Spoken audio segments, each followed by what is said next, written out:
L'alternance, c'est Kamto. Medinzela na yo ya Tsohoki. Medinzela na yo ya Camilio Cienfuegos. Medinzela na yo ya Bushti Ayenda. Medinzela na yo ya Camilo Torres. Medinzela na yo ya Abdelkader. Medinzela na yo ya Koulibaly. Medinzela na yo ya André Matsoua. Medinzela na yo ya Simon Kimbangu. Medinzela na yo ya Albert Lutuli. Medinzela na yo ya Boganda. Oh oh, ya tiers-monde. Oh oh, ya libération, ya ma peuple. Kamwa la Panthère, Marcel Tchangé, Martin Tajo, je vous salue, brave fils de l'Afrique. Jules Rodman, Roger Tikaba. Mehdi Ben Baka. Oh, Mehdi Ben Baka. Justine Boukam, Aïssatou Bouba Dalil, je vous salue et bonne semaine. Nous allons commencer tout de suite. Chers amis, je vous salue et c'est dans la bonne humeur, accompagné par l'immense Franklin Boukaka, fils de l'Afrique, chantant les immortels de l'Afrique, que j'ai voulu ouvrir cette première conférence de ce lundi 24 août 2020. Elle est consacrée à l'analyse de la déclaration historique du président élu du peuple camerounais, le professeur Maurice Kamto, sur la situation malienne.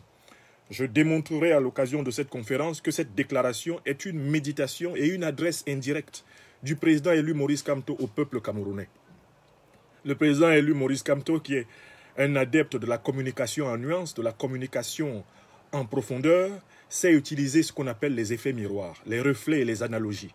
Il sait circuler dans toute la richesse de la stylistique et du tropisme du langage politique pour s'adresser, comme je le dis si souvent, à tous les degrés d'intelligence. Je vous souhaite la bienvenue à cette conférence dont je vais d'ores et déjà vous annoncer le programme. Le programme, en fait, c'est qu'à la conclusion de cette conférence, je vais méditer à haute voix sur la signification de cette devise que des compatriotes engagés pour la démocratie au Cameroun ont élaborée. Et je vous expliquerai les raisons pour lesquelles, exceptionnellement, aujourd'hui, je donne cette conférence arborant ce magnifique t-shirt de la résistance camerounaise avec la devise, l'alternance, c'est Kamto. Une devise profonde qu'il ne faut pas prendre à la légère, qu'il ne faut pas comprendre superficiellement, qui n'a rien à voir avec un quelconque culte de la personnalité, qui n'a rien à voir avec une quelconque idolâtrie politique, mais qui est en réalité un marqueur de l'engagement de la résistance camerounaise, de la cohérence de la résistance camerounaise, du visage de la résistance camerounaise. Nous en parlerons en conclusion, mais je salue d'ores et déjà tous ces patriotes, ces républicains de la résistance camerounaise qui m'ont offert ce symbolique présent.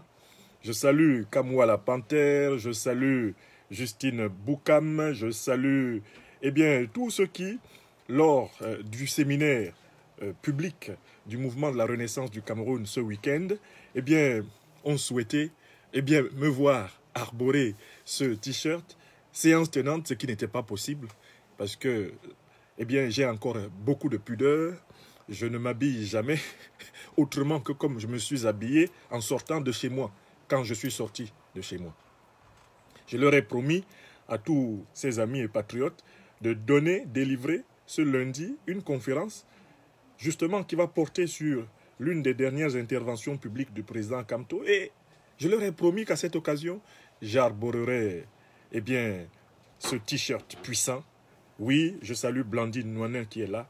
Je leur ai promis et je crois qu'ils mesurent une fois de plus que je suis l'homme d'une parole. Je fais ce que je dis ce que je fais. Et dans ces conditions-là, il n'y a que la mort qui puisse m'arrêter. Alors, donc, je vous souhaite la bienvenue. Quel va être notre programme? Nous allons analyser la déclaration du président Maurice Kamto sur la situation malienne, après en avoir donné quand même une lecture. Car on ne peut pas expliquer un texte sans avoir donné lecture du texte. Et ensuite, nous allons analyser cette déclaration à trois niveaux. D'abord, ce qu'il y a en termes de rappel des faits à l'intérieur de cette déclaration. Deuxièmement, la méthodologie adoptée par le président Kamto pour parler du Mali. C'est important de bien maîtriser la méthodologie que le président Kamto a adoptée pour parler du Mali, lui qui est donc président élu du Cameroun. Et puis, dans un troisième moment, nous allons nous intéresser au cœur même de la contre-attaque intellectuelle politique du président Maurice Kamto, au cœur de son adresse au peuple camerounais, lorsqu'il procède à ce que j'appelle la critique du principe ambigu de la réaction internationale sur le problème malien. Donc voilà notre programme, le rappel des faits, tel que le président Kamto le restitue dans cette déclaration, qui est extrêmement importante et qui marque un virage décisif du discours politique du président Maurice Kamto, comme je vais le montrer. Deuxième moment, la méthodologie, la manière dont il a procédé. Car le président Kamto est un artiste de la méthode. Il procède toujours méthodiquement. Et pour ceux d'entre vous qui n'ont toujours pas lu plusieurs fois cet opuscule fondamental de l'histoire politique camerounaise, l'un des classiques de l'histoire politique camerounaise, je vous le recommande encore. L'urgence de la pensée, où vous découvrez un Maurice Kamto qui jamais ne s'est enfermé simplement dans la discipline du droit constitutionnel. Très tôt, il s'est affirmé comme un intellectuel qui réfléchit avec tout le matériau symbolique, avec tout le matériau scientifique de son temps. Et cet ouvrage est de ce point de vue une référence. Eh bien, il fait partie de nos livres de chevet des années 90, avec les livres du professeur Fabien Boussi-Boulaga, du professeur Jean-Marc Ella, les livres de Jean-Achille Mbembe, toujours déjà à cette époque-là. Ça fait partie des classiques des grands intellectuels camerounais qu'il faut lire. Si vous n'avez pas lu l'urgence de la pensée, il est urgent que vous pensiez à le lire. Déjà dans ce livre, vous voyez donc toute la richesse de la capacité de nuance du président Kamto. Il ne s'agit pas ici d'éloge, mais il s'agit là de constat. Mes salutations à vous tous. Nous allons commencer sans plus tarder nos travaux. D'abord, lecture de la déclaration. La déclaration n'est pas longue, mais vous savez que le président Kamto, comme je le dis toujours, met dans une seule phrase une montagne de signification. Et le président Kamto est un crypteur symbolique. Et nous jouons aux côtés donc du peuple camerounais, aux côtés de la diaspora camerounaise, aux côtés de l'opinion, le rôle de décrypteur symbolique. Car c'est avec beaucoup de bonheur que nous repérons étape par étape, quand le président Kamto parle, les gisements symboliques, les semailles symboliques, les semences symboliques qu'il enfouit dans le sol pour s'adresser aux intelligences, chacune à son niveau. Car dans le discours du président Kamto, chacun comprend ce qu'il peut comprendre et donc finalement ce qu'il doit comprendre. Car il s'efforce de s'adresser à toutes les intelligences. Nous essayons de rapprocher toutes les intelligences du discours du président Kamto de telle façon que ce discours se républicanise complètement, que ce discours se popularise en même temps, mais jamais que ce discours ne se banalise. Expliquer, ce n'est pas banaliser. C'est clarifier, simplifier pour élever le niveau de conscience collective. Alors, allons voir maintenant ce qui a été dit dans la déclaration. Ce qui a été dit dans la déclaration, je l'ai republié sur ma page. Je l'ai republié sur ma page Facebook tout à l'heure. Et voilà, j'ai la déclaration sous les yeux, je vous en donne lecture. Le plus lentement possible pour que nul ne dise qu'il n'a jamais lu cette déclaration. Car je sais très bien que nous avons affaire à un public qui parfois se contente de ce qu'on lui dit, de ce qu'on a lu. Et qui malheureusement n'a pas toujours tendance à aller lui-même lire ce dont on lui parle. Le président Kamto a publié ceci. Communiqué sur la situation malienne par le président élu, son Excellence Maurice Kamto. Le 18 août 2020, l'opinion publique internationale a pris connaissance de la survenance au Mali d'un putsch qui a conduit le président Ibrahim Boubacar Keïta à annoncer sa démission, la dissolution du gouvernement, de même que celle de l'Assemblée nationale. Ce coup d'État a en outre conduit à l'arrestation par ses auteurs du président et de certains de ses proches, ainsi que de hauts responsables de son régime, dont son Premier ministre. Ce coup de force fait suite à une série de manifestations populaires ayant pris d'assaut les rues de Bamako et du Mali. Ces manifestations, organisées sous la conduite notamment du mouvement M5, demandait entre autres la fin de la corruption et de la fraude électorale, la réforme du Conseil constitutionnel, la démission des députés allégués mal élus, du Premier ministre et même celle du président Ibrahim Boubacar Keïta. On observe depuis la survenance du coup de force de Bamako une vague de réactions à l'échelle internationale en provenance tant d'acteurs étatiques que d'organisations internationales, à l'instar de la CEDEAO, de l'Union africaine, des Nations unies, de la France, des États-Unis, pour condamner ce qu'il est convenu d'appeler un, entre guillemets, changement anticonstitutionnel de pouvoir et exiger le retour à l'ordre constitutionnel. Le mouvement pour la renaissance du Cameroun n'est pas un acteur politique de la République sœur du Mali. Toutefois, les événements en cours dans ce pays et les réactions qu'ils suscitent interpellent d'autres Africains, en ce que les causes de ces événements et l'attitude de la communauté internationale rappellent peu ou prou la situation qui prévaut dans d'autres pays africains, dont le Cameroun. Le MRC réaffirme son attachement constant et renouvelé au respect des principes démocratiques, notamment l'exigence d'user de moyens pacifiques et électoraux pour accéder au pouvoir. Le MRC tient cependant à souligner à l'attention de la communauté internationale que la proscription du changement anticonstitutionnel de gouvernement n'a pas été conçue contre les peuples, véritables détenteurs de la souveraineté. Ce principe a été conçu pour protéger la démocratie et non pas des dictateurs qui, sitôt arrivés au pouvoir, détruisent les mécanismes démocratiques d'accession au pouvoir. Il vise à interdire le renversement d'un pouvoir qui fonctionne démocratiquement et répond aux aspirations multiformes du peuple. Aussi, la communauté internationale ne saurait-elle donner l'impression de protéger les dirigeants despotiques, corrompus, artisans de la mauvaise gouvernance qui empêchent le développement des pays africains. Elle doit entendre aussi la voix des peuples sur la façon dont ils sont gouvernés.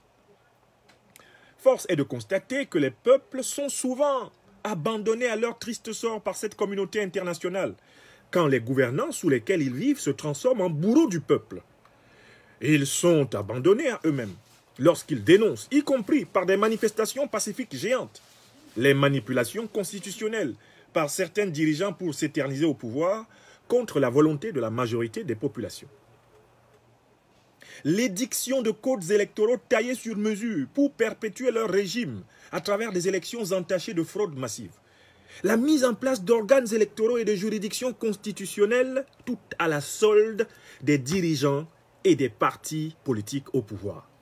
À cet égard, certains dirigeants n'hésitent pas à rejeter les décisions des juridictions compétentes, comme la Cour africaine des droits de l'homme et des peuples et la Cour de justice de la CEDEAO, sans susciter la moindre réaction, encore moins des sanctions de l'Union africaine et de l'ensemble de la communauté internationale. C'est le lieu de rappeler que le totalitarisme, la pire forme de dictature, fut mise en place dans l'Allemagne nazie par un régime issu d'élections démocratiques. De même, le régime de l'apartheid procédait d'un gouvernement démocratiquement élu et représenterait bien, entre guillemets, l'ordre constitutionnel du moment en Afrique du Sud. Telle était également la situation du régime raciste en Rhodésie du Sud. La question de fond qui se pose est celle de savoir si la communauté internationale peut cautionner un ordre constitutionnel injuste et illégitime et condamner son renversement sans mépriser les droits fondamentaux des citoyens et des peuples.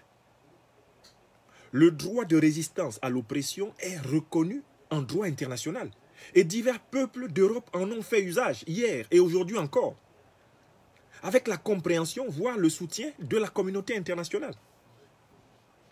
Si la prise de pouvoir par la force, comme c'est le cas actuellement au Mali, est inéluctablement et effectivement un changement anticonstitutionnel de gouvernement, la mise en échec de l'alternance démocratique et le maintien au pouvoir contre la volonté du peuple souverain ne sont pas moins des logiques de perpétuation anticonstitutionnelle de gouvernement qui doivent être condamnées et sanctionnées avec plus de vigueur encore par la communauté internationale. L'article 23, alinéa 4 de la charte africaine de la démocratie, des élections et de la gouvernance consacre sans embâche cette position et considère dès lors les hold-up électoraux, à l'instar de celui perpétré au Cameroun, à l'issue de l'élection présidentielle d'octobre 2018, comme de véritables coups d'État, eux aussi. Telle est aujourd'hui la position du droit positif africain sur la question des changements anticonstitutionnels de pouvoir. La communauté internationale, et singulièrement l'Union africaine, à travers notamment son Conseil de paix et de sécurité, conformément aux dispositions de la Charte africaine des droits de l'homme et des peuples et celle de l'article 25 de la Charte africaine de la démocratie, des élections et de la gouvernance, est interpellée pour plus de cohérence. Elle gagnerait en crédibilité si elle s'impliquait sincèrement dans tous les types de changements anticonstitutionnels de gouvernement et se tenait fermement aux côtés des peuples et des citoyens face à la violation par les pouvoirs en place de leurs droits et libertés fondamentales. C'est le lieu de relever, pour le déplorer, l'inaction de la communauté internationale face aux massacres perpétrés depuis bientôt 4 ans dans le cadre du conflit armé dans les régions anglophones du nord-ouest et du sud-ouest du Cameroun, ainsi que son manque de volonté d'amener le pouvoir en place à mettre un terme à cette guerre civile absurde et désastreuse, nonobstant les milliers de morts et les violations continues du droit international qu'elle engendre. Les condamnations de la communauté internationale semblent se concentrer sur les conséquences et non pas sur les causes des changements anticonstitutionnels de pouvoir, se refusant de prescrire la mise en place consensuelle des règles du jeu démocratique afin d'éviter le recours à de tels changements de pouvoir. Il est grand temps d'aller au-delà de l'incantation autour de certains concepts et d'aider les peuples à s'attaquer aux causes profondes des maux qui minent nos États. Il reste à espérer qu'à la suite de ce coup de force visiblement soutenu par une frange importante de la population malienne, que les conditions d'une démocratisation réelle, protectrice des droits et des aspirations du peuple malien, soient mises en place afin de garantir le retour à une situation normale où un pouvoir civil sera au service du peuple. Le peuple du Mali a besoin d'être soutenu dans ce sens et non pas d'être étouffé par des sanctions inconsidérées. En ce qui les concerne, le MRC et la résistance nationale se tiendront toujours aux côtés du peuple camerounais dans sa lutte pour sa libération nationale, un progrès partagé et la construction d'un État de droit moderne, solide, démocratique et rayonnant au plan international. Fin de citation. Je vous ai donné une lecture de la déclaration du président élu Maurice Kamto sur la situation malienne. C'était la première étape. Le texte a été proclamé, il a été lu. Et j'espère qu'il a même déjà été bu. Maintenant, commençons donc sa digestion. La première partie de la démarche du président Kamto dans ce texte, c'est de rappeler les faits. Le rappel des faits est très clair. Le président Kamto constate que, eh bien, il y a eu, en date du 18 août 2020, un putsch, un coup d'État au Mali. Le président Kamto souligne que ce coup d'État est la suite d'une série de manifestations populaires à Bamako, conduites par la résistance du mouvement M5. Je m'arrête d'abord là à ce premier constat. Donc le président Kamto constate que le coup d'État qui a eu lieu le 18 août à Bamako est l'aboutissement d'une série de manifestations populaires conduites par la résistance du mouvement M5. Donc on peut remettre les choses dans l'ordre. Qu'est-ce qui a conduit à la chute, au coup d'État renversant le régime de M. Ibrahim Boubacar Keïta? Il s'agit des manifestations populaires qui depuis plusieurs mois, pratiquement 1 an, se déroulent au Mali contre le régime du président Ibrahim Boubacar Keïta. Donc ce sont les manifestations du peuple malien qui ont conduit à la chute du président Ibrahim Boubacar Keïta. Manifestation populaire. Chez le président Kamto, les mots ne sont pas utilisés par hasard. Manifestation populaire veut dire quoi? Manifestation du peuple. Et qui est le peuple? Le peuple, il est le souverain. En Afrique, on pense souvent que le souverain, c'est le président de la République ou le chef de l'État. Non. Dans une république, le souverain, c'est le peuple. Qui a manifesté et qui a provoqué la chute du chef de l'État? C'est le peuple malien, c'est-à-dire le souverain. Est-ce que les manifestations se sont déroulées en cachette? Est-ce que les revendications se sont déroulées en cachette? Non. Cela s'est passé en plein jour, pendant plusieurs mois. Depuis bientôt 1 an, le peuple malien est dans les rues du Mali. Et pourquoi? Le président Kamto explique les arguments de la résistance malienne. Pourquoi la résistance malienne a-t-elle livré toutes ces manifestations populaires gigantesques dont le coup d'État n'est qu'un aboutissement? Pourquoi? Les raisons sont énoncées par le président Maurice Kamto. 1. La corruption exponentielle du régime malien. Alors là, les faits de corruption de ce régime sont légion.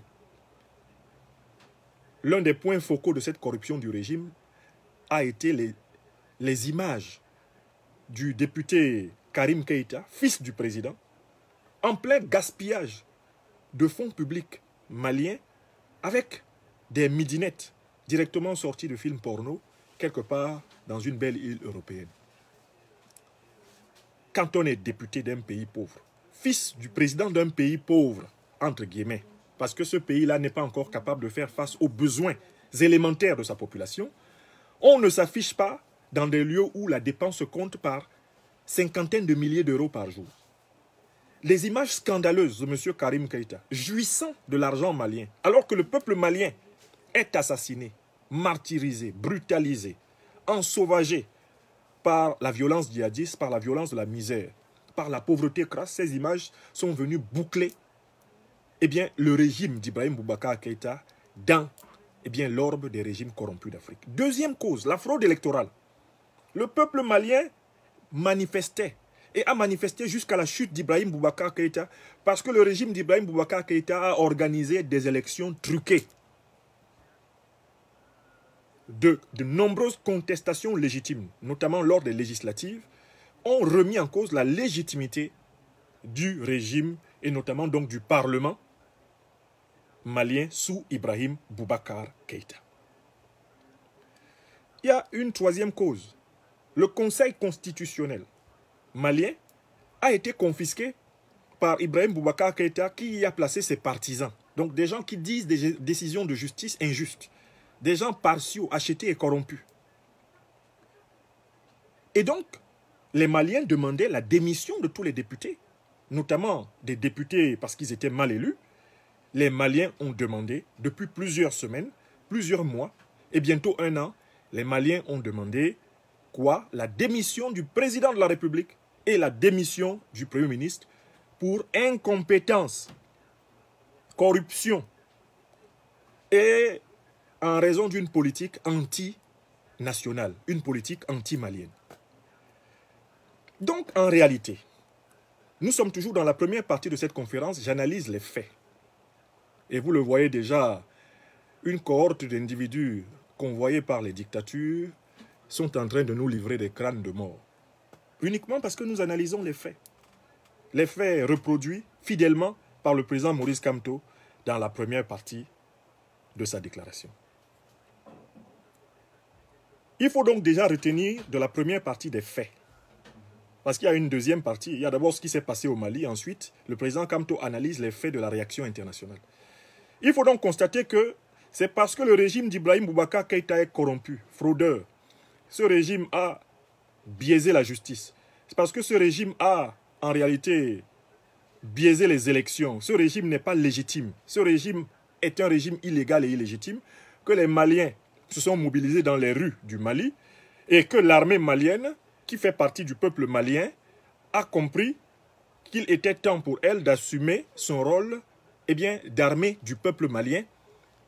Cette armée a déposé M. Ibrahim Boubacar Keïta, comme le demandait l'écrasante majorité du peuple malien. D'ailleurs, le président Kamto fait remarquer un peu plus loin dans sa déclaration que le coup de force, et je cite le président Kamto, est visiblement soutenu par une frange importante de la population malienne. c'est-à-dire en réalité la majorité des Maliens. La majorité des Maliens voulait le départ d'Ibrahim Boubacar Keïta immédiatement, voulait sa démission. La majorité des Maliens voulait la chute d'Ibrahim Boubacar Keïta et de son gouvernement, la dissolution de l'Assemblée nationale et l'organisation de véritables élections démocratiques pour refonder le contrat socio-politique national. Donc, le président Kamto constate donc que c'est l'expression de la volonté de l'immense majorité des Maliens qui s'est traduite par le coup d'État de ce 18 août 2020. Maintenant, allons analyser les faits du côté des réactions. Quelles sont les réactions internationales? Alors que le peuple malien, lui, il est content et a soutenu les militaires qui ont parachevé son propre travail, le travail du peuple, a soutenu l'armée qui s'est comportée comme une armée du peuple. Que dit la communauté internationale? La CEDEAO, l'Union africaine, l'ONU, la France et les États-Unis se sont alignés sur une position étrange, c'est la condamnation du changement anticonstitutionnel du pouvoir. Et toutes ces puissances-là ont exigé le retour à l'ordre constitutionnel. Certains, comme ceux de la CEDEAO, certains chefs d'État de la CEDEAO, comme M. Alassane Dramane Ouattara, allant même jusqu'à exiger que M. Ibrahim Boubacar Keïta soit rétabli dans ses fonctions de président de la République du Mali. Le président Kamto constate cette vague de réactions. Et le président Kamto, dans la première partie de sa démarche, montre qu'il y a une contradiction, un hiatus, une opposition entre d'une part l'expression de la volonté populaire, majoritaire du peuple malien, qui depuis un an demande qu'Ibeka dégage, que son premier ministre Boubou Cissé dégage, que l'Assemblée nationale truquée, frauduleuse dégage. Il y a une contradiction entre la volonté suprême et souveraine du peuple malien, massivement exprimée depuis plusieurs mois par des manifestations populaires monstres, et puis l'attitude de la communauté internationale qui semble immédiatement condamner le désir de changement souverain du peuple. En utilisant un argument, à savoir que ce changement auquel le peuple malien appelle est anticonstitutionnel. C'est-à-dire que la communauté internationale se réfugie derrière les textes constitutionnels pour protéger le dictateur corrompu, fraudeur, confiscateur des institutions de justice, monteur d'une assemblée nationale fantoche, le dictateur france-africain Ibrahim Boubacar Keïta. La communauté internationale veut le protéger au motif que sa chute provoquée par le peuple et les militaires ne respecte pas la constitution malienne. Comme si la constitution malienne n'était pas l'expression d'abord de la souveraineté du peuple. Et comme si ce peuple souverain ne pouvait pas, justement, reprendre en main la totalité de ses attributs lorsque celui à qui il a confié la protection de la Constitution l'a trahi par la corruption, la fraude électorale, la confiscation des institutions judiciaires, le montage d'un parlement fantoche. Lorsqu'il y a une telle haute trahison du peuple par un dirigeant, peut-on se cacher derrière la Constitution pour protéger le dictateur contre le peuple? C'est le problème central de cette déclaration. Et le président Kamto souligne plusieurs fois ce problème central. Il dit que la question essentielle que pose cette contradiction entre le désir de changement du peuple malien et la condamnation formaliste de la communauté internationale, le problème c'est le suivant.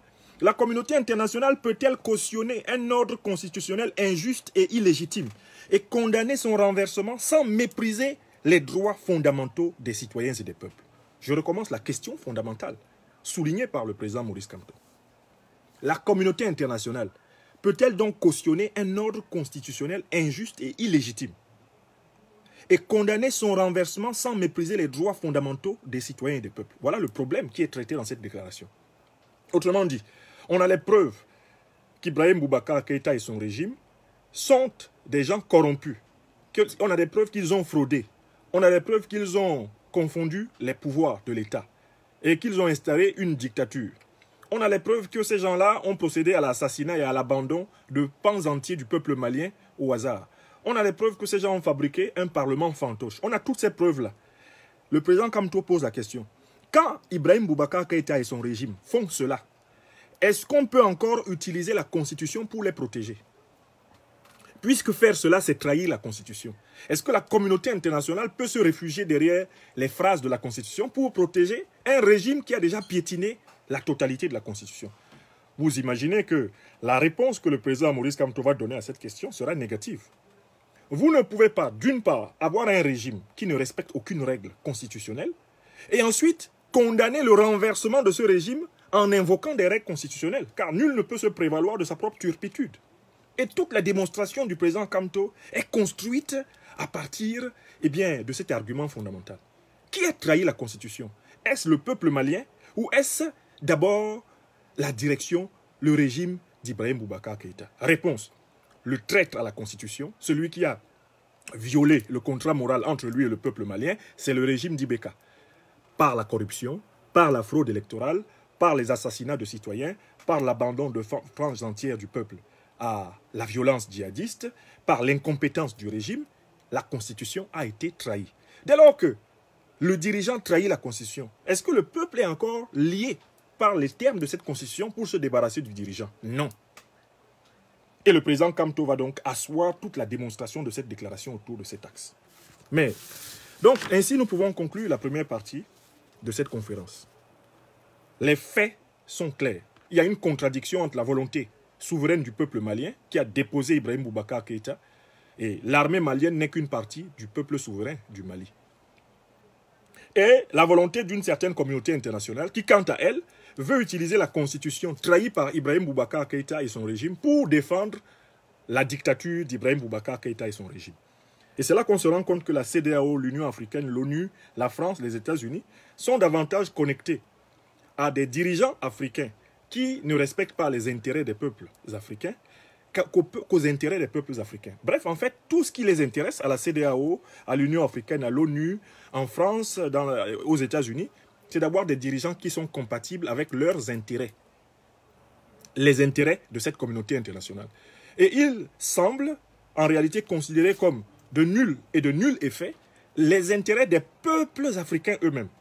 Ce qui, naturellement, nous met face à une réalité, c'est que le racisme anti-nègre n'a pas disparu.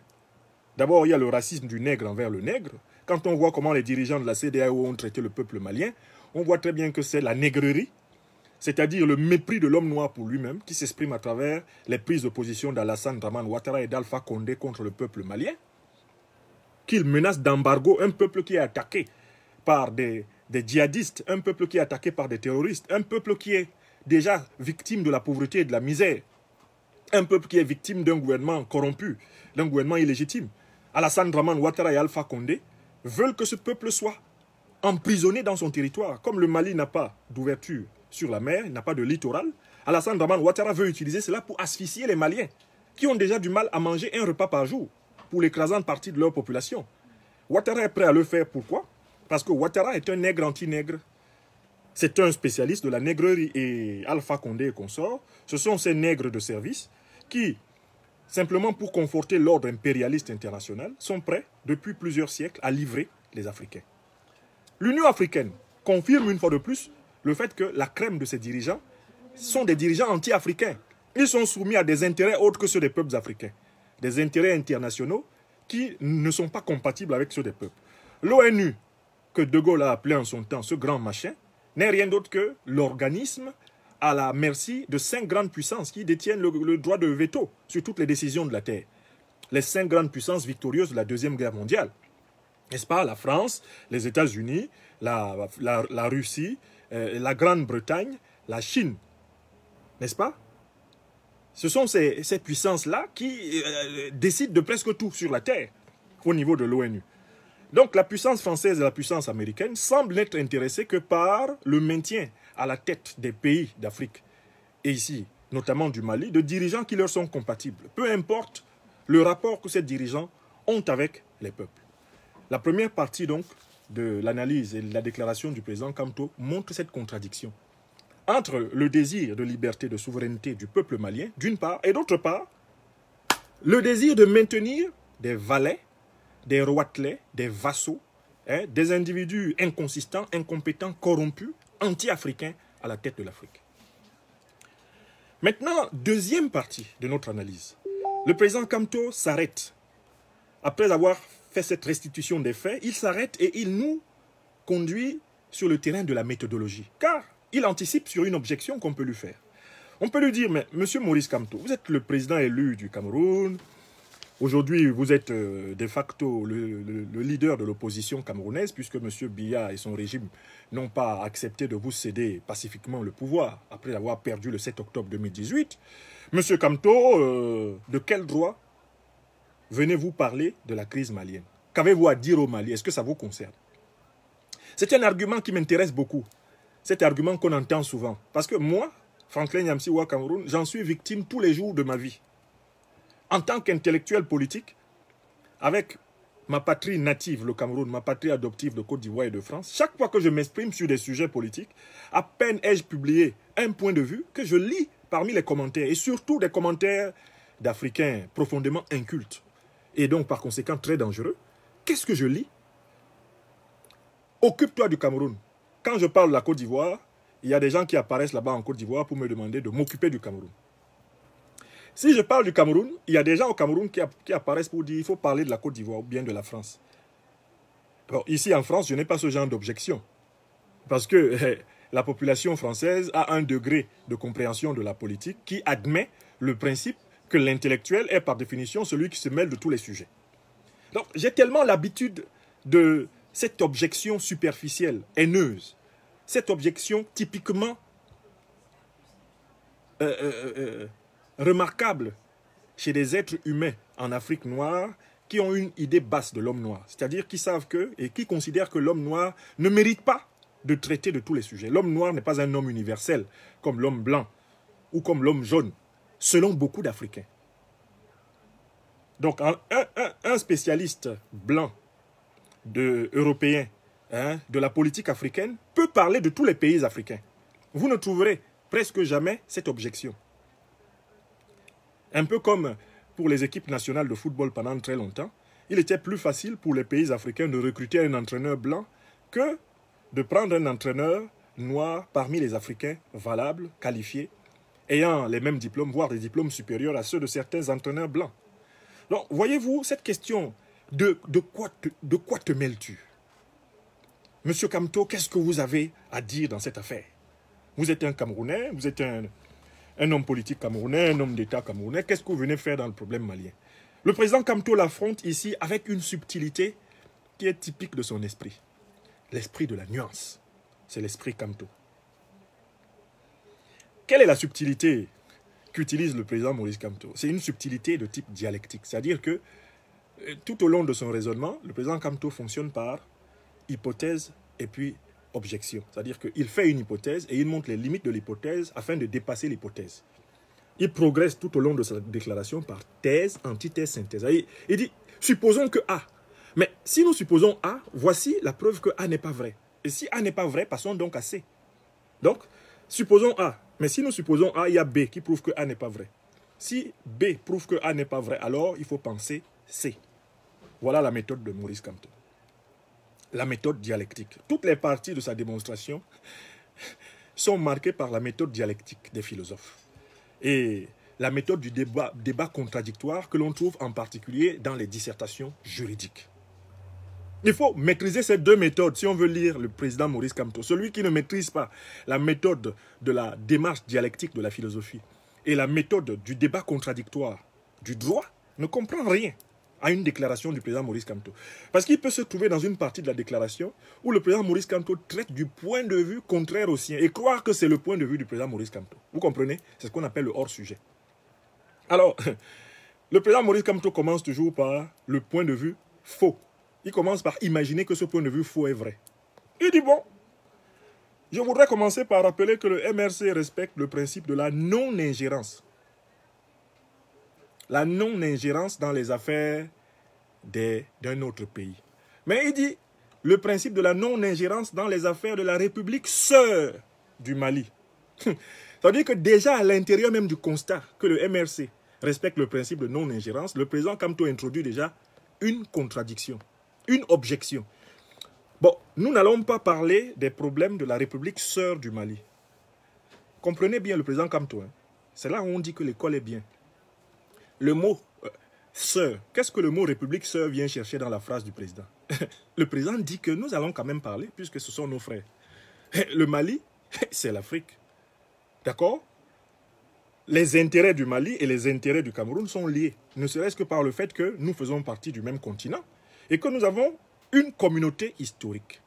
Nous avons tous connu les grands traumatismes de la traite des Noirs, de la colonisation, et nos États ont progressé dans des environnements comparables. Donc le président Kamto dit, on ne va pas s'ingérer dans les affaires du Mali. Pourquoi? Mais parce que le Mali, c'est l'Afrique, c'est chez nous. Le Mali, c'est un pays frère. C'est une république seule, donc on ne peut pas nous accuser d'ingérence. Vous voyez comment le président est fort. C'est là où je dis souvent que, ah non, je comprends pourquoi ces gens-là ne veulent pas laisser le président Kamto diriger le Cameroun. Parce que c'est un homme subtil et profond.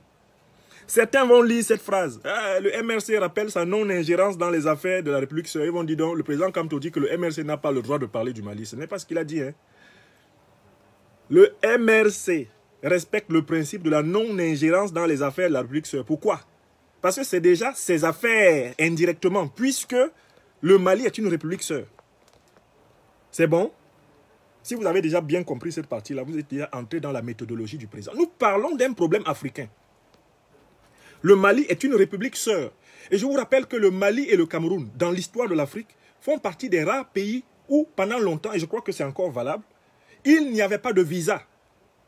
Sous le président Amadou Ahidjo et le président Modibo Keïta, des accords avaient été passés entre la République du Mali et la République du Cameroun. Ces accords prévoyaient que les citoyens camerounais qui se rendent au Mali ne prennent de visa nulle part. Ils prennent un avion, ils atterrissent à Bamako, ils montrent leur passeport camerounais, ils entrent. Ces accords prévoyaient aussi que les citoyens maliens qui viennent au Cameroun, eh bien, ils prennent leur passeport, ils montent dans un avion et ils rentrent au Cameroun. Quand on parle de République sœur, il y a eu et il y a toujours eu des liens profonds entre le peuple camerounais et le peuple malien. Je vous rappelle que le Cameroun, c'est l'Afrique en miniature. Et une bonne partie des groupes ethniques qui vivent actuellement dans le nord du Cameroun, par exemple les Peuls du nord du Cameroun, sont originaires du Fouta Djallon en Guinée et du Mali actuel. C'est pour ça que vous allez être étonné, quand vous allez au nord Cameroun, vous retrouvez les mêmes noms que vous avez au Mali. Le Cameroun est malien, le Mali est camerounais, du point de vue même de la composition sociologique de la population. Est-ce que c'est bon? Est-ce que le volume est bon? Non, le président Kamto dit que quand le MRC, le mouvement de la résistance du Cameroun, de la renaissance du Cameroun, parle du Mali, il ne fait pas de l'ingérence. Pourquoi? Parce que le Mali est une république sœur. Le Mali est une république sœur. Quand le Mali tousse, le Cameroun éternue. Quand le Cameroun éternue, le Mali tousse. Le Mali est une république sœur. Vous entendez des noms au Mali, Modibo, Keïta, Modibo, Moussa, etc. Sidibé, nous les avons au Cameroun. Nous avons nos Sidibé camerounais.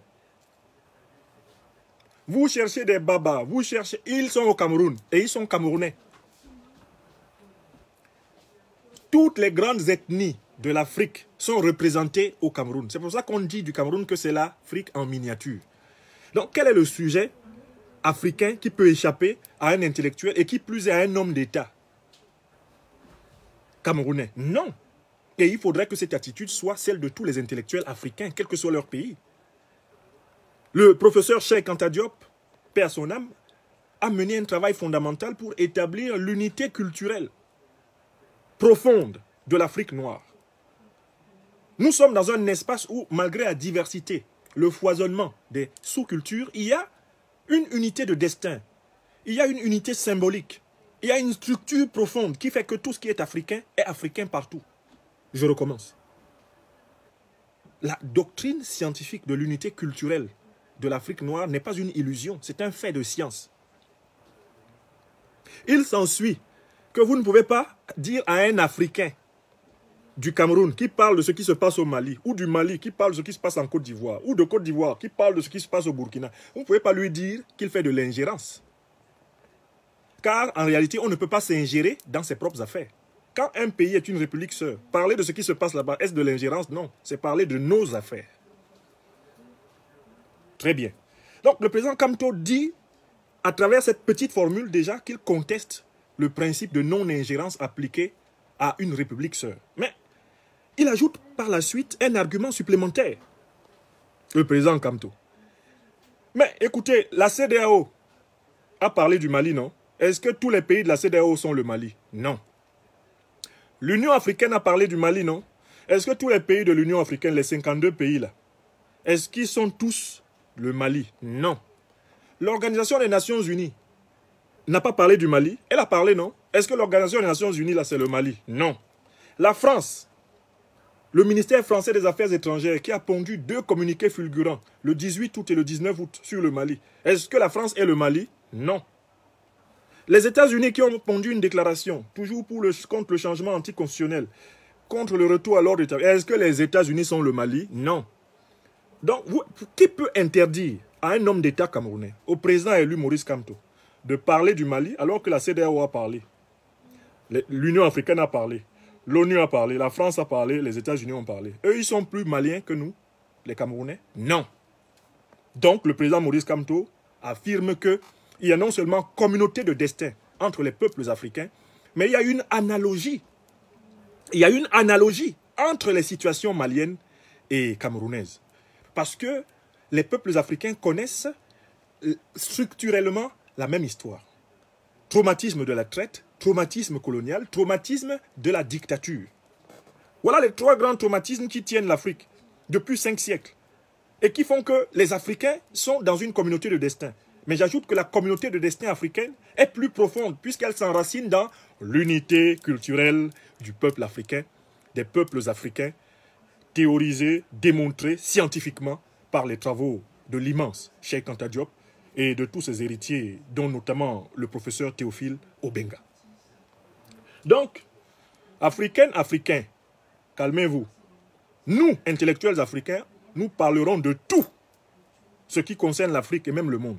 Et nul n'a le pouvoir de nous en empêcher, puisque le monde entier parle de l'Afrique. Le monde entier parle d'Afrique. CEDEAO, Union africaine, ONU, France, USA, ils parlent du Mali. Pourquoi les Africains ne peuvent pas parler de l'Afrique? Pourquoi un Africain du Cameroun ne pourrait pas parler de l'Afrique malienne? Ou un Africain malien de l'Afrique camerounaise? Le président Kamto donne ici une démonstration subtile et profonde de la nullité de l'argument de l'ingérence. Il n'y a pas ingérence. Car ce sont nos affaires. Car nous sommes aussi maliens en tant qu'Africains. Et les Maliens sont aussi, en tant qu'Africains, liés au destin de toutes les autres républiques. Il faut que cela soit le niveau de conscience auquel nous nous élevons tous. Voilà au niveau de la méthodologie. Une fois que cette méthodologie est posée, nous pouvons passer dans la 3e partie. Alors pourquoi au fond, et là la 3e partie, c'est la partie où le président Kamto déploie toute sa critique de la posture de la communauté internationale. Alors pourquoi le président Kamto est-il intéressé par la situation malienne? Bien sûr, le président Kamto est un Africain. Et tout ce qui est africain est camerounais. Mais le président Kamto s'intéresse à la situation malienne parce qu'il a constaté une analogie, un copier-coller de la situation camerounaise. Et on pourrait faire la même chose entre le Mali et la Côte d'Ivoire. On pourrait faire la même chose entre le Mali et le Togo. On pourrait faire la même chose entre le Mali et le Tchad. On pourrait faire la même chose entre le Mali et le Gabon. On pourrait faire la même chose entre le Mali et la Guinée équatoriale. La même chose entre le Mali et la République centrafricaine. La même chose entre le Mali et le Sénégal. On pourrait appliquer l'analyse analogique, la comparaison critique menée par le président Maurice Kamto dans cette déclaration à tous les autres pays de la France-Afrique. Et il y aurait une homologie, c'est-à-dire une correspondance élément à élément, qui prouve une fois de plus que parler du Mali, en réalité, pour le président Kamto, ce n'est qu'un détour pour mieux parler du Cameroun. Je recommence. Parler du Mali, pour le président Maurice Kamto, ce n'est en réalité qu'un détour pour mieux parler du Cameroun. Et c'est ça, la subtilité profonde de cette déclaration. Les raisons pour lesquelles je la commente.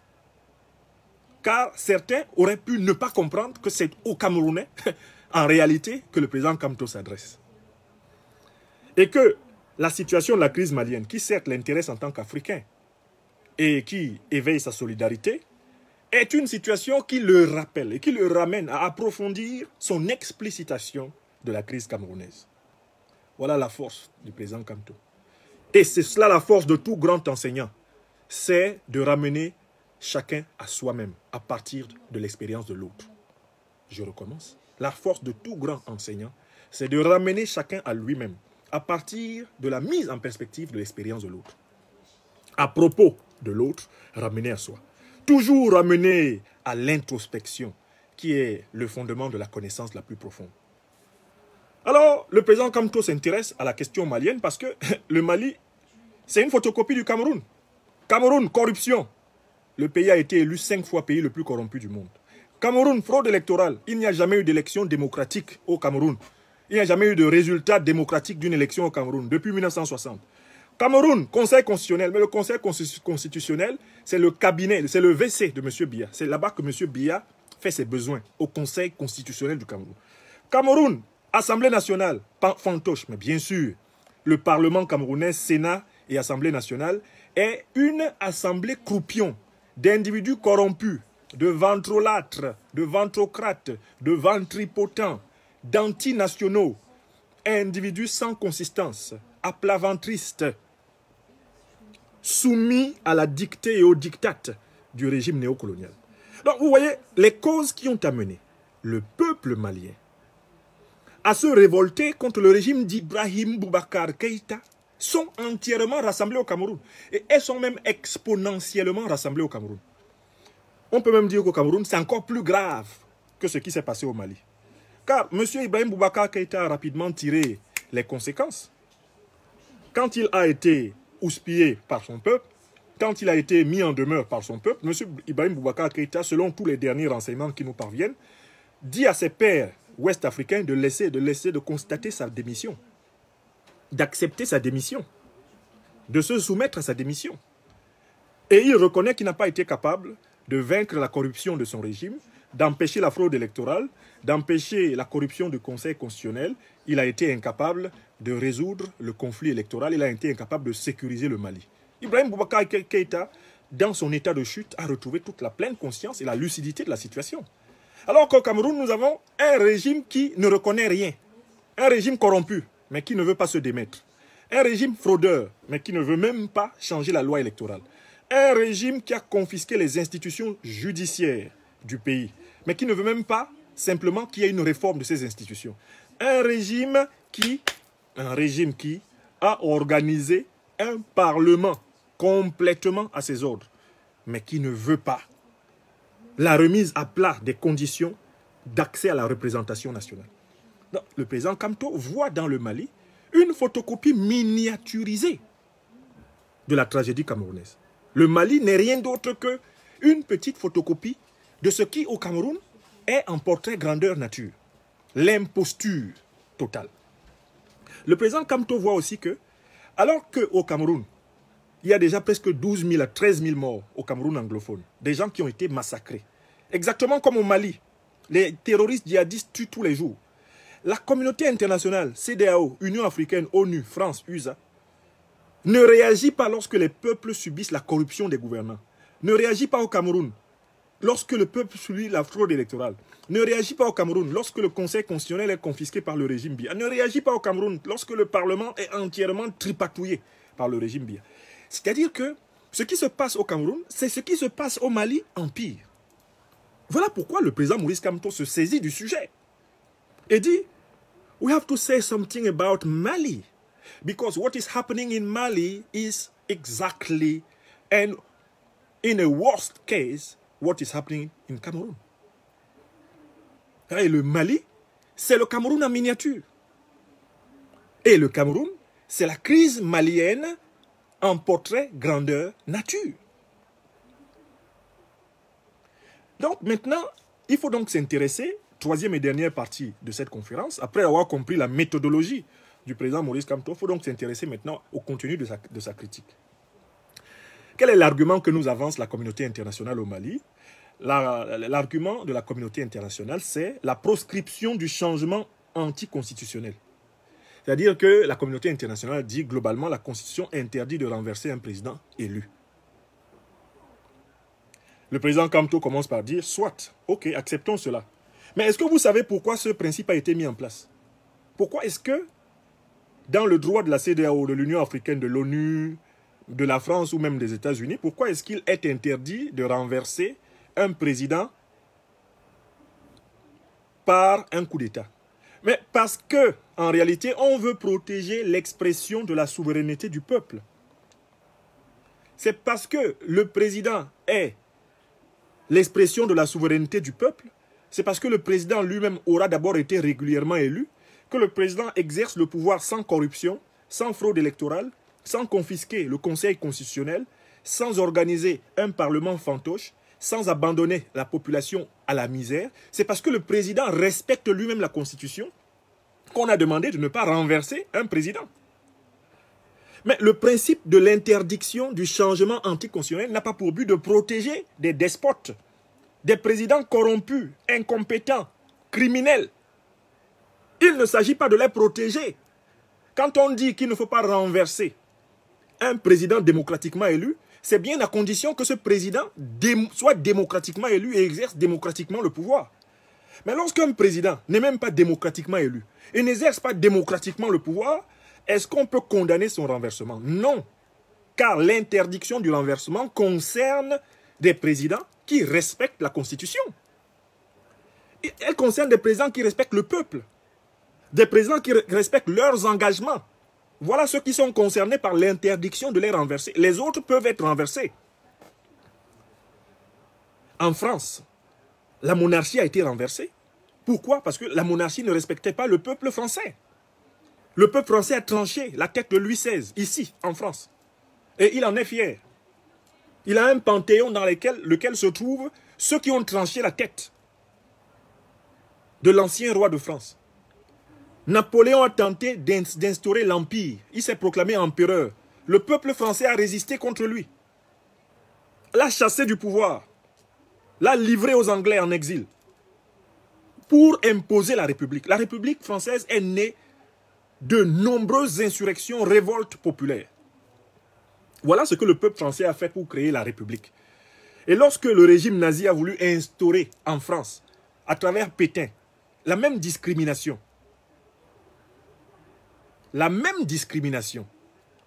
que s'est-il passé? Le peuple français, rassemblé par le général de Gaulle, est entré en résistance et a renversé le gouvernement de Pétain. De Gaulle, le rebelle, a renversé le gouvernement de Pétain pour instaurer les 4e et 5e Républiques. Donc, voilà l'histoire seulement de la France. Les États-Unis d'Amérique ont été créés à l'issue d'une révolution contre la monarchie britannique. Révolution des immigrés européens qui ont non seulement imposé leur suprématie sur les autochtones d'Amérique du Nord, ce qu'on a appelé les Indiens, mais qui sont en réalité simplement les peuples de ce continent, les natifs de ce continent, et une révolution contre la monarchie britannique. Il a fallu résister contre la monarchie britannique pour créer la Fédération américaine. Mais quel est le pays de ce monde qui a accédé à la démocratie sans se débarrasser de manière anticonstitutionnelle d'un régime qui ne respectait pas les droits souverains du peuple? Donc le président Kamto commence d'abord par décapiter le principe à partir duquel on essaye d'admonester le peuple malien. Deuxième argument, pourquoi le président Kamto critique-t-il la réaction de la communauté internationale? Parce que il constate que les peuples africains sont souvent abandonnés par la même communauté internationale. Face aux dictatures, ils sont abandonnés face aux agressions les plus violentes qu'ils puissent subir. Le président Kamto constate que les peuples africains sont abandonnés lorsque les dictateurs rejettent les décisions judiciaires internationales. Décision judiciaire de la Cour africaine des droits de l'homme et des peuples, décision judiciaire de la Cour de justice de la CEDEAO. Et ici, le président Kamto parle de qui? Il parle notamment d'Alassane Dramane Ouattara, d'Alpha Condé, de Macky Sall. Il parle de Gnassingbé Faure et Yadema. Tous ces dictateurs d'Afrique de l'Ouest qui refusent d'exécuter les décisions de la Cour africaine des droits de l'homme et des peuples quand ces décisions ne leur conviennent pas. Cela est même arrivé au Bénin du président Talon. Il s'est aussi permis de ne pas respecter certaines décisions de la Cour africaine. Donc, Où est la communauté internationale lorsqu'Alassane Draman Ouattara emprisonne des députés au mépris du règlement de la CEDEAO, au mépris du règlement de l'Union africaine? Où est la communauté internationale?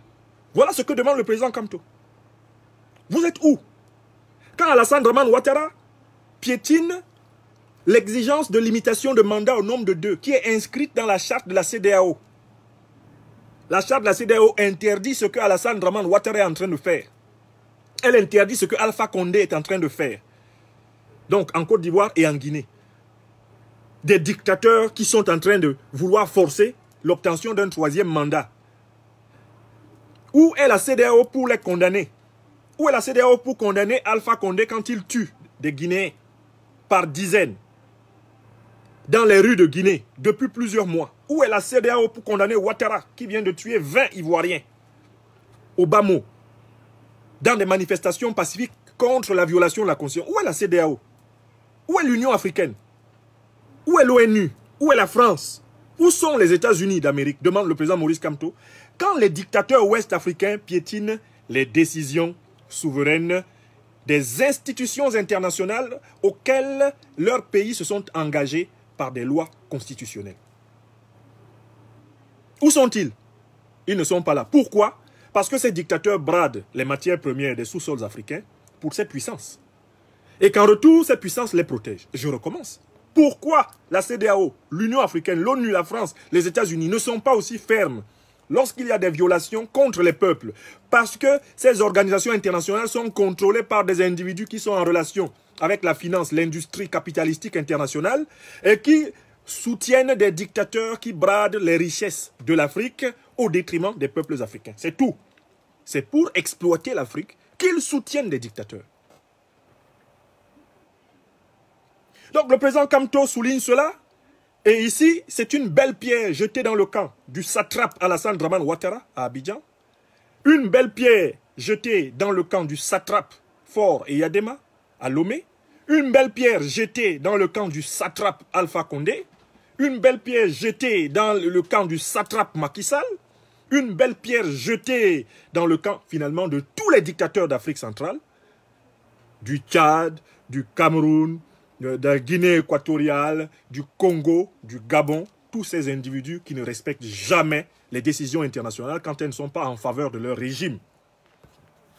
Donc le président Kamto dit, la communauté internationale qui n'est pas capable de sanctionner les dictateurs qui violent les droits des peuples, peut-elle sanctionner les peuples quand ils résistent contre les dictateurs? Non.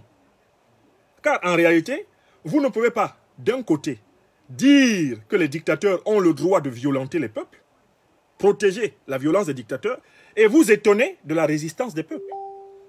La communauté internationale qui ne reconnaît pas la légitime résistance des peuples ne peut pas imposer au peuple la légitime agression des dictateurs.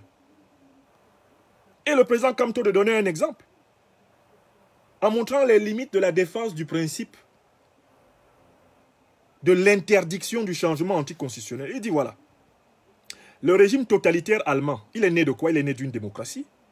Les nazis sont arrivés en 1933 au pouvoir par élection. Ce qui prouve qu'il ne suffit pas qu'il y ait à la tête d'un pays un régime élu pour que ce régime soit légitime. Parce que les nazis arrivent au pouvoir par élection, une élection régulière, mais quand ils arrivent au pouvoir, qu'est-ce qu'ils font? Ils détruisent la démocratie. Mais c'est ce qu'a fait Ibrahim Boubacar Keïta, par exemple au Mali. En 2013, il a certes été élu. Et par la suite, il a progressivement détruit la démocratie au Mali.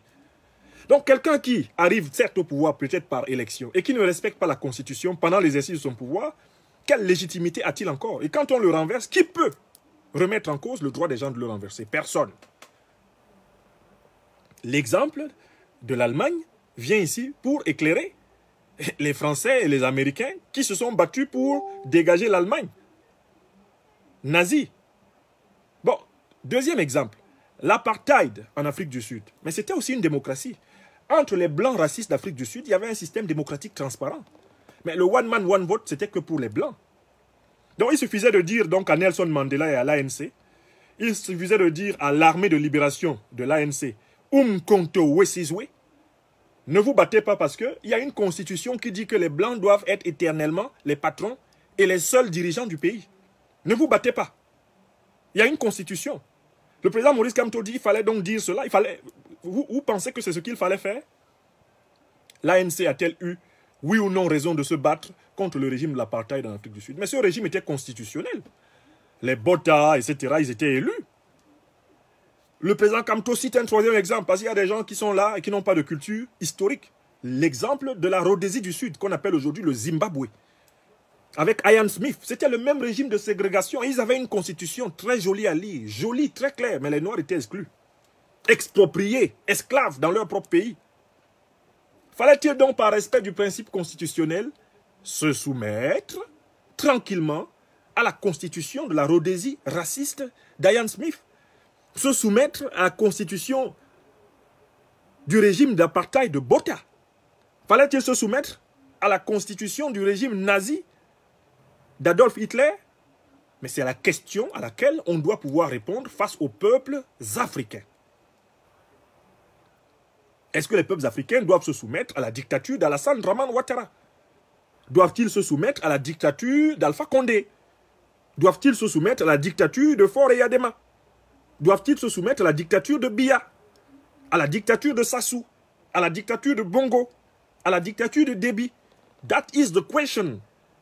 And the answer of Professor-elect President Maurice Kamto is no. La réponse est non. Non. Aucun droit international ne peut légitimer le droit de dirigeants corrompus, incompétents et criminels de continuer leur œuvre. Aucun droit international. Donc la CEDEAO, l'Union africaine, l'ONU, la France, les États-Unis ont mis un gros coup d'épée dans l'eau. Le président Kamto démontre ici que ceux qui ont raison, ce sont ceux qui défendent le principe fondamental de toute démocratie, la souveraineté du peuple. Le droit du peuple d'être gouverné conformément à des règles justes. Dès lors que la souveraineté du peuple et son droit d'être gouverné par des règles justes ne sont pas respectés, le peuple reprend en main son processus de libération nationale. Il reprend en main son processus d'institution de sa propre liberté. Et voilà pourquoi dans cette troisième partie, le président Kamto souligne les contradictions de la communauté internationale, notamment de la CEDEAO, contradiction de l'Union africaine et contradiction de l'ONU. Il met en évidence de nombreux textes qui disent que les régimes au pouvoir doivent respecter la souveraineté populaire, doivent respecter des normes de bonne gouvernance, doivent respecter des normes de non-violence, de résolution pacifique des conflits nationaux, de justice. Et le président Kamto dit, une CEDEAO qui a des chefs d'État qui ne respectent pas ses propres textes, peut-elle sanctionner les peuples qui résistent contre les chefs d'État qui ne respectent pas les textes de la CEDEAO? Je recommence.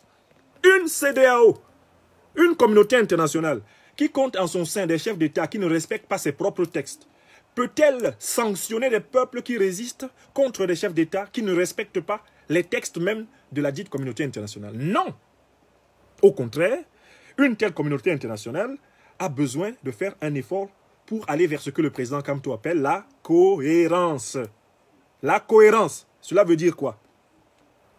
Certes, affirmer que les changements anticonstitutionnels ne sont pas souhaitables, mais dire que partout où il y a des dirigeants qui ne respectent pas les peuples, des dirigeants qui sont des dirigeants corrompus, qui sont des dirigeants violents, qui sont des dirigeants incompétents, le principe de changement anticonstitutionnel est mis à côté et ce qui devient maintenant le principe, c'est celui de la légitime défense des peuples, du droit des peuples à disposer d'eux-mêmes. Voilà la démonstration du président Kamto et de ce point de vue, elle est imparable. Et voilà pourquoi dans cette troisième partie, le président Kamto conclut par l'affirmation de la thèse directrice de sa déclaration. À savoir qu'en fait, quelle est la solution à tout ce problème-là? Il le dit très clairement, il faut arrêter de condamner les conséquences des changements anticonstitutionnels et il faut s'attaquer aux causes. Je recommence. La solution, c'est quoi?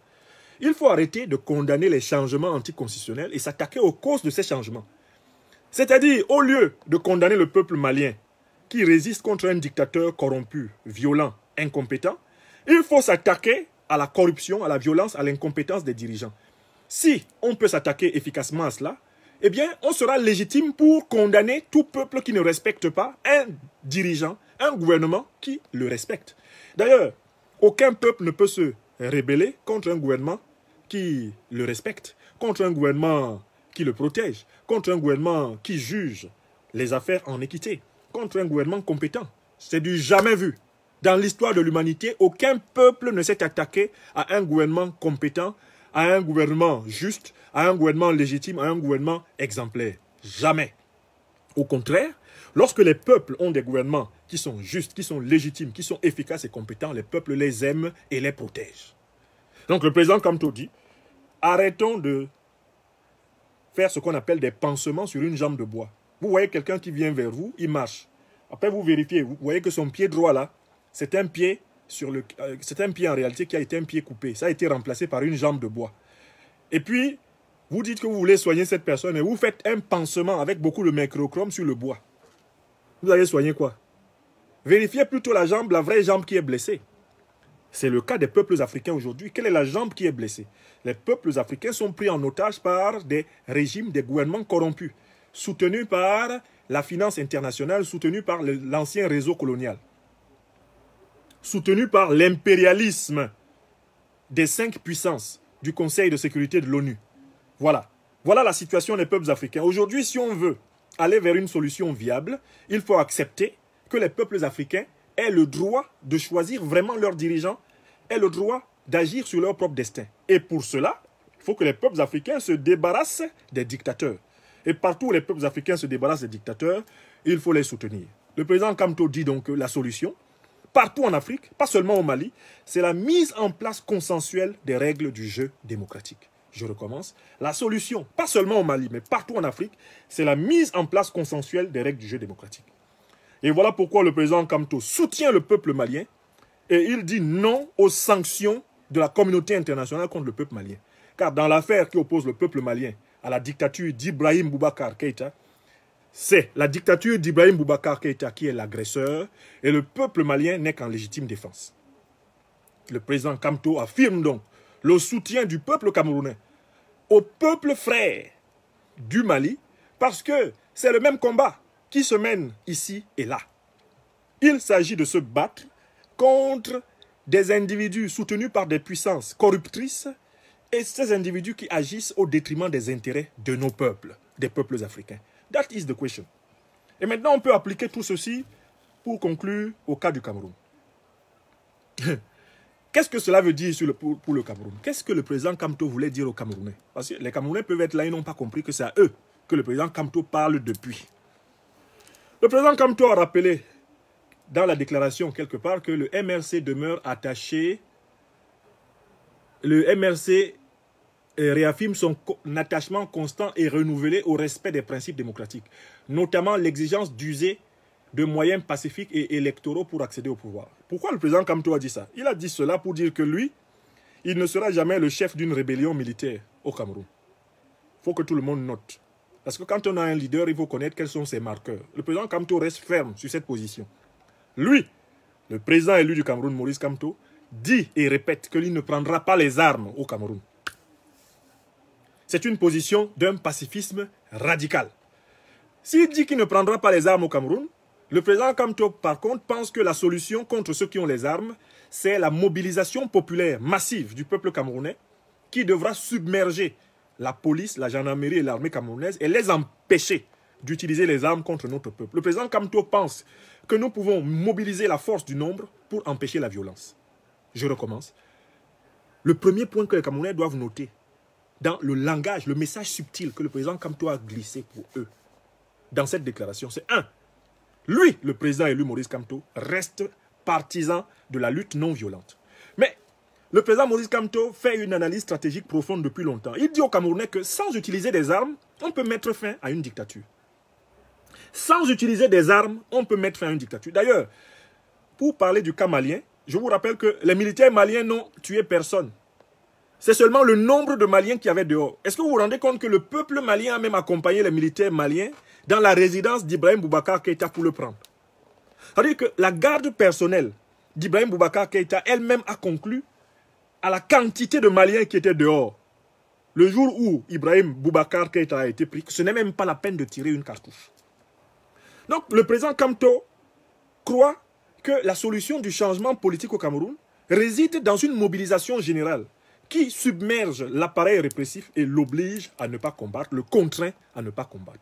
Il faut les obliger moralement et les contraindre matériellement à ne pas combattre par l'écrasante force du nombre. C'est ce que Jenny Sharp, le docteur Jenny Sharp appelle dans ce livre la force sans violence. Le président Kamto invite les Camerounais à faire usage de la force sans la violence. Qu'est-ce que c'est que la force sans la violence? La force, c'est le nombre. Quand le nombre est écrasant et que le système répressif ne peut pas réprimer, eh bien, la force sans violence prend le pouvoir. La force sans violence. Le président Kamto rappelle cela ici. C'est la force du nombre. Et les Maliens nous l'ont démontré. Peuple camerounais, sommes-nous jamais sortis au Cameroun comme les Maliens sont sortis? Non. Je recommence. Peuple camerounais, sommes-nous jamais sortis au Cameroun comme les Maliens sont sortis? Vous pensez que l'armée malienne n'a pas un bataillon spécial? Oui, Boubacar Keïta a un bataillon spécial. Il a l'équivalent du BIR. Ibrahim Boubacar Keïta a une garde présidentielle. Le chef de la garde présidentielle, le jour où Ibrahim Boubacar Keïta est tombé, a appelé Ibrahim Boubacar Keïta pour dire « Monsieur le Président, on ne peut pas combattre. Il y a trop de gens dehors. » Oui, la garde présidentielle a refusé de combattre. Vous pensez que leur cerveau est différent de celui de la garde présidentielle camerounaise? Vous pensez que la garde présidentielle camerounaise est composée de soldats suicidaires? Non. Eux aussi sont des hommes. S'ils se rendent compte que le nombre de Camerounais qu'il y a dans Yaoundé est tellement écrasant, s'ils s'en rendent compte, ils ne vont pas tirer. Parce que tirer, c'est se suicider. Car ils n'auront même pas le temps de tirer qu'ils seront déjà morts. Dépecés en 1000 pièces par la population, par la foule. Si la garde présidentielle malienne n'a pas tiré sur la foule, c'est parce que la foule était en tel nombre que tirer, c'était se suicider. C'est tout. Ce n'est pas que la garde présidentielle ne voulait pas tenter de sauver le régime. Ils ont regardé l'affaire là, ils ont dit que les carottes sont cuites. Donc la garde présidentielle a refusé. Maintenant, il faut aussi souligner que dans l'armée malienne, il y a sans doute des éléments beaucoup plus conscients des intérêts du peuple malien que dans l'armée camerounaise. Ça, c'est vrai. Mais dans la déclaration du président Kamto, retenons très bien ceci, que le président Kamto croit en la force sans la violence. Il croit que si le peuple camerounais se mobilise à suffisance, on obtiendra les mêmes résultats que le Mali. Ça, c'est le premier message subtil. Deuxième message subtil. Le président Maurice Kamto ne veut pas être le chef d'une rébellion militaire. Il ne va pas diriger une action militaire contre le régime de M. Biya. Il l'a dit. Mais si les militaires du régime Biya, épousant la cause du peuple, mettent et déposent Biya, est-ce que le président Kamto va leur demander de réinstaller Biya ou son régime? Je réponds aussi non. C'est ce que le président Kamto a dit. Le président Kamto dit, à travers cette analyse de la situation au Mali, que si des militaires camerounais, conscients de ce que la majorité de la population camerounaise ne veut plus de ce régime corrompu, criminel et incompétent, dépose ce régime, lui, le président Kamto, ne va pas venir leur demander de ramener Paul Biya. Il va seulement demander d'ouvrir le chemin pour un processus de retour au pouvoir civil par des élections consensuelles, des élections démocratiques. On a donc Yami Faye. Est-ce que le volume est bon? Nous sommes lundi, 24 août. Peuple camerounais, voilà ce que le président élu nous dit. Et il nous apprend à lire entre ces lignes. Si des militaires camerounais, en phase avec le peuple camerounais, comme on le voit chez les militaires maliens, déposent le régime de M. Biya, nous, de la résistance camerounaise, on ne sera pas là pour dire aux militaires, là, non, ramenez Paul Biya. La CEMAC ne viendra pas nous emmerder à Yaoundé. En disant, non, ramenez Paul Biya. Qui va nous dire de le ramener? Sassou Nguesso, il a titre pour nous donner une leçon de morale politique au Cameroun. Déby, le putschiste Déby, il va nous donner une leçon de morale. Qui va nous dire ça? Le monarque héritier Ali Bongo Ondimba, il va parler à qui? Il va même prendre l'avion pour atterrir où? Qui va venir donner une leçon au peuple camerounais si des soldats camerounais attachés à la République, attachés au peuple, déposent le régime? Qui va venir parler? La seule chose que le président élu du peuple camerounais réitère, c'est que tout changement contre un régime anticonstitutionnel, un régime despotique, doit être fait en phase avec le peuple, dans l'intérêt profond du peuple. Et ça, c'est clair. Voilà. Donc, le président élu ne demande pas à tel ou tel militaire d'aller prendre le pouvoir pour lui donner. Non. Maurice Kamto ne veut pas recevoir le pouvoir des mains des militaires. Non. Le président Maurice Kamto veut recevoir le pouvoir des mains du peuple camerounais. Si donc des militaires camerounais, s'inspirant de l'exemple malien, débarrassent le pays de cette pègre politique du RDPC, nous n'allons pas pleurer sur les chaumières. Nous allons saluer, pour notre part, cette action salvatrice et exiger immédiatement à ces militaires d'ouvrir le processus politique pour la mise en place consensuelle des règles du jeu démocratique. C'est bon? Est-ce que le volume est propre? Et voilà pourquoi le président Maurice Kamto soutient profondément le peuple malien et invite les militaires, dans un paragraphe prudent, vers la fin de sa déclaration, il invite les militaires qui ont parachevé la révolution du peuple malien à respecter la volonté du peuple malien. Il invite à ne pas instaurer une dictature militaire au Mali, car ce serait un recul supplémentaire. Non, il invite au contraire rapidement à convoquer cette constituante du Mali qui va permettre de relancer et de remettre en place les règles d'accès pacifique, démocratique, consensuel au pouvoir et les règles d'alternance. Les règles d'alternance. Donc, voyez-vous, le président Maurice Kamto est un pédagogue du détour. Je recommence, c'est un pédagogue du détour. Il vous parle du Mali et en réalité, c'est du Cameroun qu'il vous parle. Il vous parle du Mali, mais c'est en réalité de toute l'Afrique qu'il vous parle.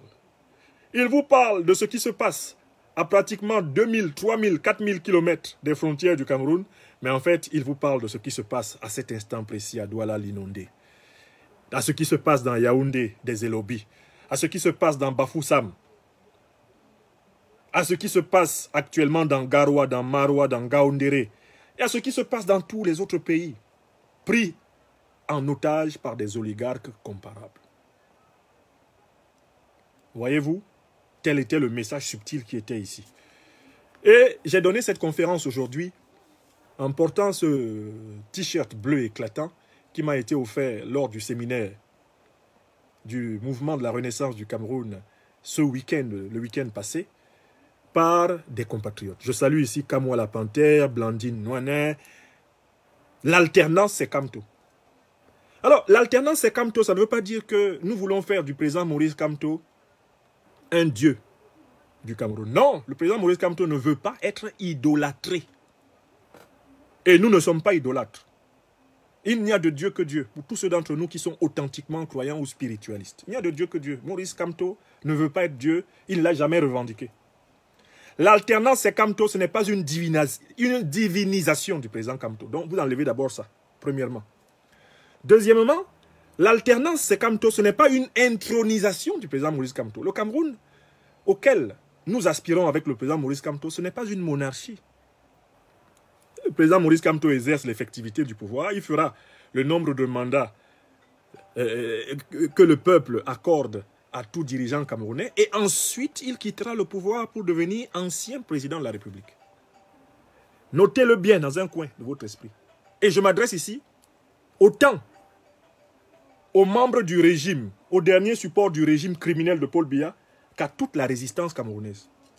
Quand nous disons l'alternance est Kamto, ce n'est pas pour monarchiser l'opposition ou pour monarchiser le Cameroun. Non. Donc la deuxième signification là est fausse. Ce n'est pas cela.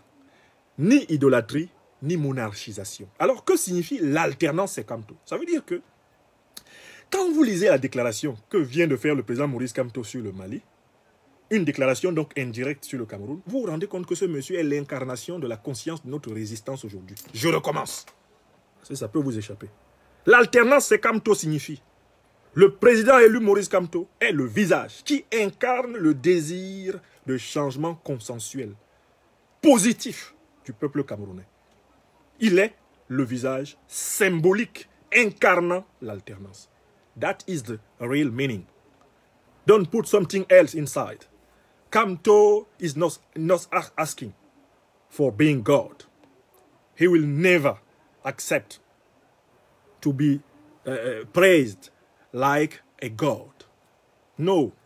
Kamto is not for a new Cameroonian monarchy or dictatorship under his own name. No. Kamto is the symbolical incarnation of our hope of change. That is it. L'alternance, c'est Kamto. Ça veut dire que celui qui porte au plus haut le flambeau de notre désir de changement positif de notre pays natal, il s'appelle Maurice Kamto. Il fut un temps où il s'appelait Ni John Frundi. Il fut un temps où il s'appelait Ngo Wungli Masaga. Il fut un temps où il s'appelait Ernest Wandier. Il fut un temps où il s'appelait Félix Moumier. Il fut un temps où ce visage s'appelait Ruben Oumniobe. Il fut un temps où ce visage s'appelait Njoya Bamoun. Il fut un temps où ce visage s'appelait Rudolf Douala Mangabel. Il fut un temps où ce visage s'appelait Martin Paul Samba. That is it. Il est l'héritier de la voix. C'est pour ça que je vous ai fait écouter au départ de cette émission, de cette conférence, le formidable texte musical de Franklin Bukaka. Bukaka qui déclinait la lignée des grands résistants de l'Afrique. Maurice Kamto est le visage de la résistance du Cameroun. Vous avez observé que maintenant, quand le président Kamto parle, il dit « Je m'adresse au MRC et je m'adresse à la résistance ». Résistance grande air, qu'est-ce que c'est? C'est l'âme immortelle du peuple camerounais qu'il incarne. Quand on dit l'alternance, c'est Kamto, on veut dire celui qui a pris sur ses épaules, ses frêles épaules d'homme, venus de l'ouest du Cameroun, de cette région du pays Baham.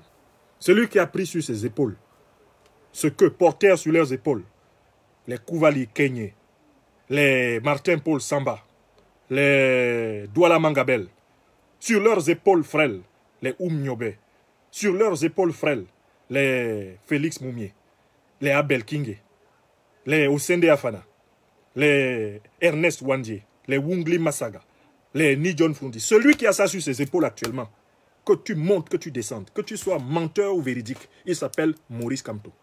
Car, selon le régime mensonger de M. Paul Biya, Maurice Kamto est le deuxième Camerounais le plus populaire du Cameroun. Puisqu'ils ont dit que c'est lui qui est sorti deuxième à leur élection truquée. Deuxième. Donc, comme Paul Biya n'est pas l'héritier de la résistance anticoloniale, mais plutôt l'héritier de la collaboration coloniale, vous ne pouvez donc pas trouver d'autres héritiers en face. Qui est contre?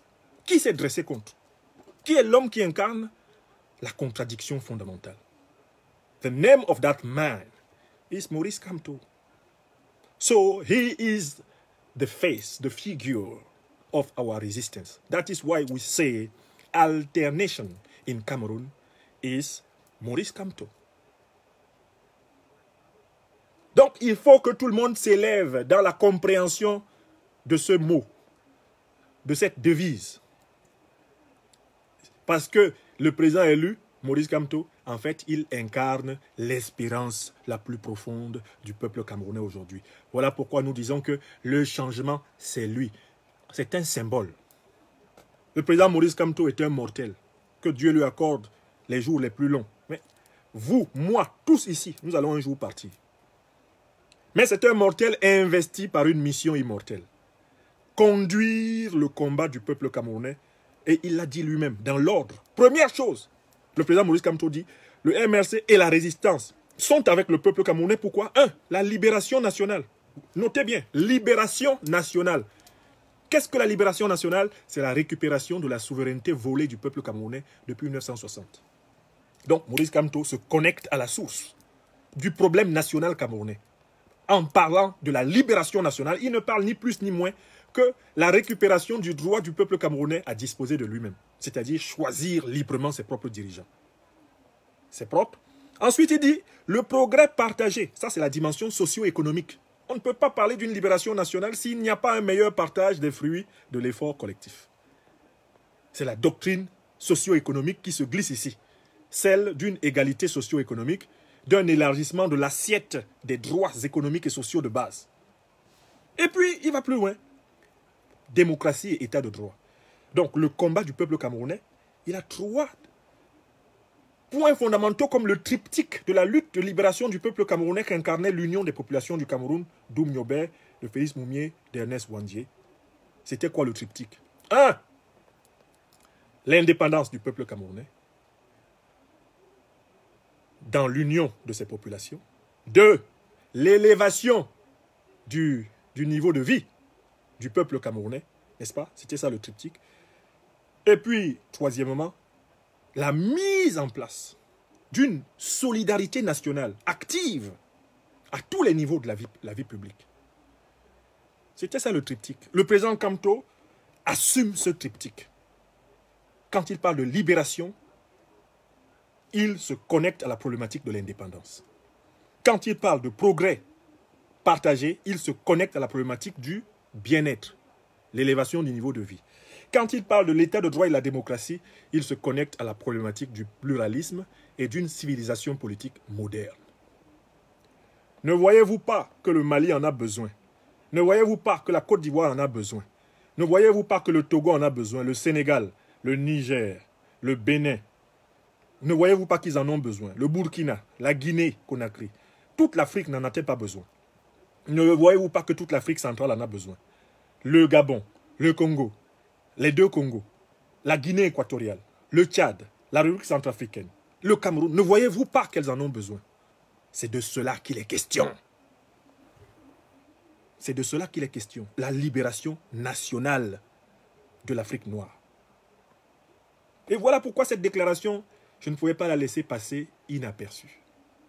Je ne pouvais pas laisser passer cette déclaration inaperçue sans en extraire ce que j'estime être le suc spirituel. J'espère vous l'avoir livré de la meilleure façon possible et j'espère vous avoir fait comprendre que ceci n'est pas un simple slogan. Il s'agit là d'une phrase qui est un condensé de puissance symbolique. C'est une phrase qui est l'expression de l'incarnation de l'âme immortelle du peuple camerounais. Tous ceux d'entre vous qui ont ce polo peuvent le porter avec fierté s'ils ont compris la profondeur de la phrase. Si vous n'avez pas compris, laissez le polo là. Ce n'est pas pour vous. Tous ceux d'entre vous qui vont tomber dans l'idolâtrie de la personne, laissez le polo là. Ce n'est pas pour vous. Tous ceux d'entre vous qui vont tomber dans une espèce de conception monarchique de l'opposition ou monarchique du Cameroun, laissez le polo là. Ce n'est pas pour vous. Le président Kamto ne veut être ni Dieu, ni le monarque du Cameroun. Non, le président Kamto incarne la volonté de changement, l'espérance de changement du Cameroun. Voilà pourquoi nous disons l'alternance, c'est-à-dire la respiration profonde du peuple camerounais, elle est sur les épaules d'un homme. C'est Kamto. Maintenant, si malgré les explications que nous vous apportons sur la symbolique profonde de cette devise, vous êtes fâchés, selon le grand artiste Richard Bonnat, il faut prendre votre téléphone et passer un coup de fil à notre compatriote qui vend des cordes. Allez chercher des cordes. Achetez les meilleures cordes. Passez un coup de fil à Fokou.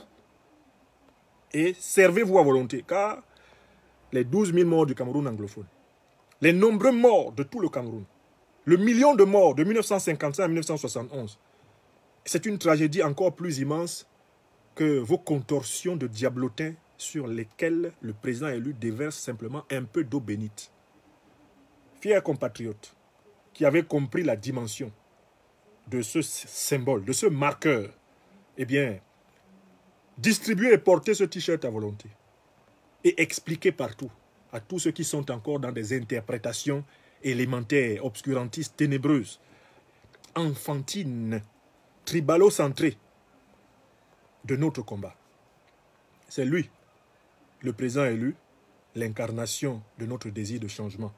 Comme Mandela était l'incarnation du désir de changement de l'Afrique du Sud, comme Luther King fut l'incarnation du désir de changement américain, n'est-ce pas? Comme Gorbatchev fut l'incarnation du désir de changement chez les Russes, comme De Gaulle fut l'incarnation du désir de changement, et oui, chez nous là, chez nous, à Yaoundé, à Bafoussam, à Ngaoundéré, à Garoua, partout là, il y a un nom sur toutes les bouches. Maurice Kamto. Si vraiment, malgré tous mes efforts de rendre ce nom homéopathique, de le faire circuler dans votre corps comme votre sang, vous continuez à faire des réactions névralgiques, des réactions, comment on va dire, symptomatiques d'une forme de rejet ontologique, hein, des allergies. Si vous continuez à être allergique au nom du président élu Maurice Kamto, c'est que vous êtes allergique à tout ce qui est bon pour le Cameroun. Vous n'aimez pas le Cameroun. Vous n'aimez pas l'Afrique. Vous ne voulez pas que nous soyons libres dans ce pays, que le progrès soit partagé. Vous ne voulez pas de l'état de droit et de la démocratie. Car c'est lui qui les incarne à merveille aujourd'hui. Ça vous plaît ou ça ne vous plaît pas ou Naïdis. C'est ça qui est là, comme on dit à Abidjan.